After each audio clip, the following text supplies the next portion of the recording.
Hello everyone, this is Cody Lee of BlackCatBooks.org, author of books such as Eye of the Dragon, Cruel and Beautiful, Rabbit Hole, King Dio, and the just finished, as of like 5 hours ago, Lauren Frey. I've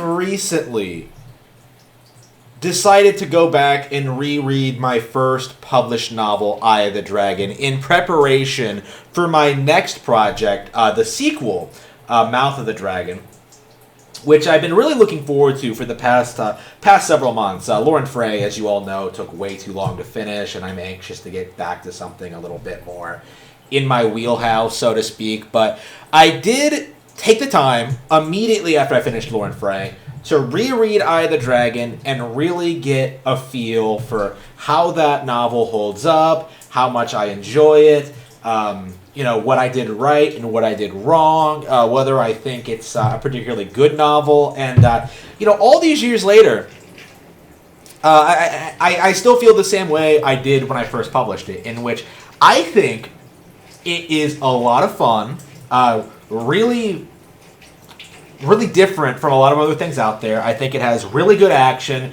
really memorable characters, really good moments that are kind of cobbled together by someone who isn't quite sure what they're doing yet. That was my thoughts back then, and rereading it, I kind of have the same impression. I feel like while I was working on the novel, I was still developing my technique, developing my style, developing my abilities, and as a result of it, the novel is kind of a mess. I think the main thing that I took away from this, rereading it again, is that there are way too many characters that don't really contribute anything or really matter at all. Like, the idea when I was working on Eye of the Dragon was that, like, I wanted to make the world feel like very, very alive and very, very much lived in.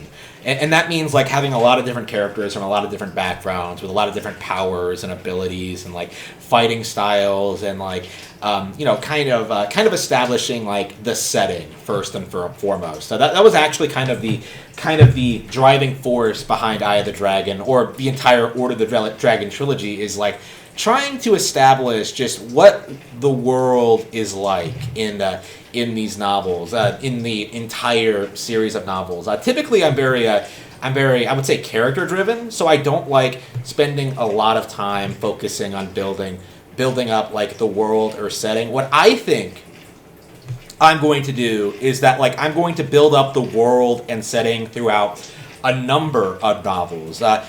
I've said this before, but, like, everything I've written, Eye of the Dragon, Cruel and Beautiful, Rabbit Hole, and Lauren Frey, not King Dio. King Dio is its own thing. Everything that, like, a published novel is part of the same continuity. It's all part of the same canon. I went to great lengths to make sure they're all, like, they're all coherent. They all, like, overlap with each other. There are overarching characters and themes and ideas and threats both sides, fleshing out both sides of the conflict. There are every side to a conflict, I should say, because there's more than two factions in this.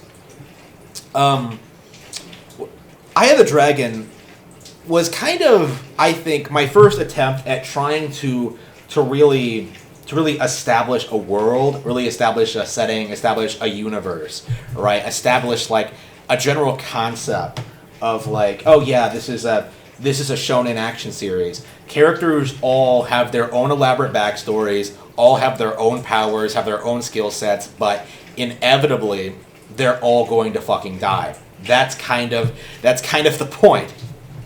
And with Eye of the Dragon, I kind of wanted to emphasize with this one just how blurred the line between good and evil actually is. And I think I might have been a little bit too subtle with it, or maybe not enough. It's hard for me to say, but, like, the idea was to really to create a nuanced conflict between two gray parties, morally gray parties, in which one side is very conflicted over what he's doing, his past, his history, and things like that, while the others are very gung ho and very aggressive about accomplishing their goals in regards to this situation. I don't want to like talk too much about the story. I've been feeling recently that maybe I give too much away when I start talking about this kind of stuff, but with Eye of the Dragon, I essentially came up with like the concept of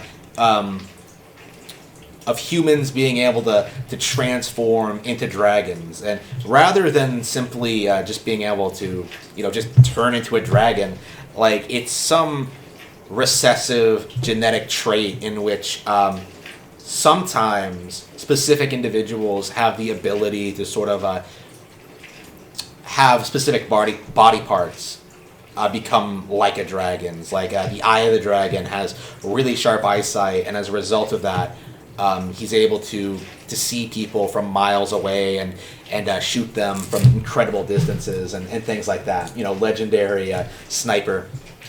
Legendary sniper with like magical powers and combat abilities. And like Jack, the protagonist, is more like a brawler type, with like his hands being able to turn into claws, which are incredibly sharp and impenetrable. So he's like blocking bullets with his arm and stuff like that.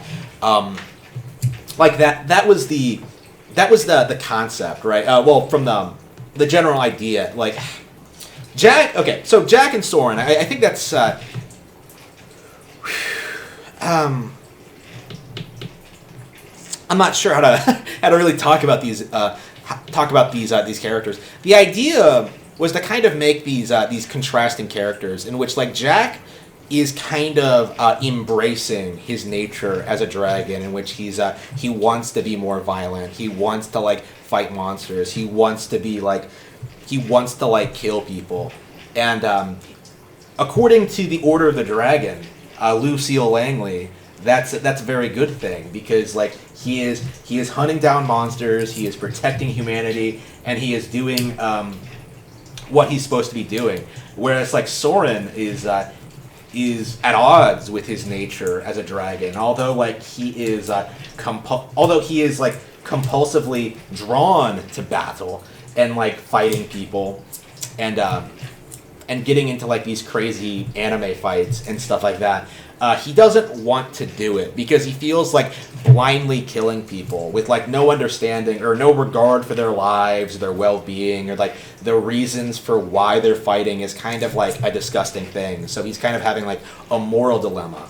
But the Order of the Dragon feels that due to his history of being an unhinged, well, sort of an uncontrollable force of nature that really is so powerful that no force on the planet can really control him, that the only way for him to truly atone for what he's done is to kind of fight for their cause and fight their enemies, as opposed to like fighting against them.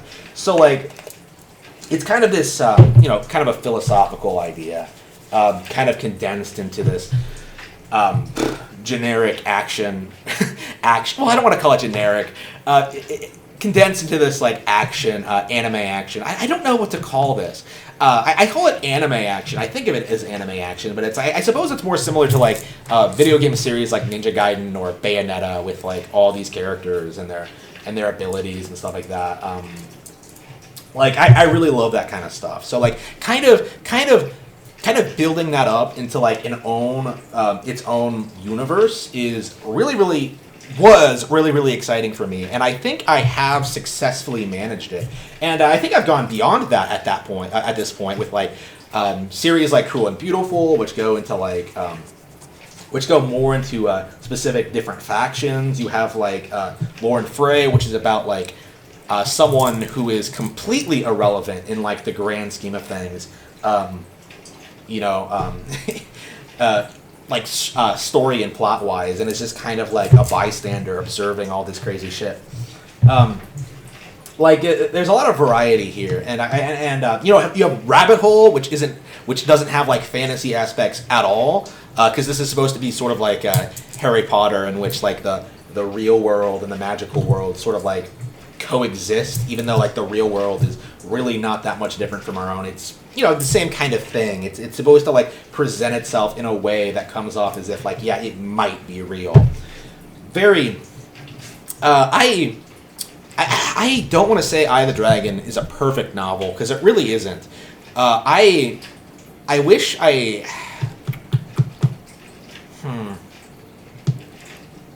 Well, honestly, I've been feeling this way a lot about a lot of my books. I never really feel any desire to go back and like update them or change things or anything. Like when I was rereading this, the only thing I ever seriously thought about like adjusting or editing or changing was like maybe some character names, or maybe some of like the technical terminology. Like I'm not sure. I'm not sure if I like some of the things I came up with.